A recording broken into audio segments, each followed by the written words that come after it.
চলো আপনি 50 টাকা রাখেন, 10 টাকা সামনে মাসে বেতন পেয়ে দিয়ে দিন, ঠিক আছে? আসি। আপনি তো 10 টাকা করে কম দিয়ে যান। আমার কত? 80 টাকা। চাচা লোকটা কে? লোকটার নাম হামিদ, গরিবের ঘরের গরিব, দেখলে মনে হয় বড় লোক, সে নিজের অনেক বড় রাজা মনে করে।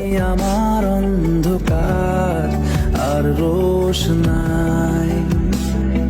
এটা কি আপনার দুপুরের খাবার ছিল? হ্যাঁ ছিল, সমস্যা নেই। হ্যাঁ, আপনি আজকে দুপুরের খাবারটা আমার সাথে খান।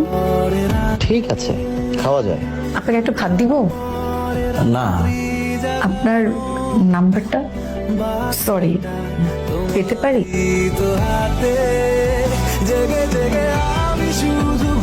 আমার কি মনে হচ্ছে জানেন, আমার ভাবনায় আপনার প্রতি যে মায়া, এই মায়া বাড়তে থাকলে আমি আপনাকে ভালোবেসে ফেলবো।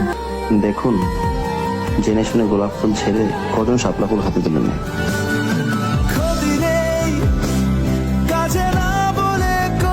রূপা, তুমি সম্ভবত তোমার পরিবারকে অবজ্ঞা করছো। আচ্ছা, তোর কি মনে হয় তুই স্বাভাবিক আছিস?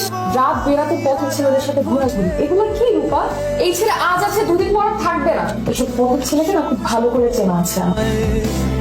দেখা দেখি হলে বড় ভালো হয়। আরে রূপা, আপনি? পলাশ ভাই, হামিদের নাম্বারটা 2 সপ্তাহ ধরে বন্ধ, মেসেজে রিপ্লাই করছে না। ওর সাথে যোগাযোগ করার উপায় কি তাহলে? যোগাযোগ না করাই ভালো, লাভ নাই। সবাই দিয়ে তো সবকিছু হয় না। জানি আপনার মন খারাপ হবে, সত্যি কখনো আনন্দ দেয়, আবার কখনো কষ্টও দেয়।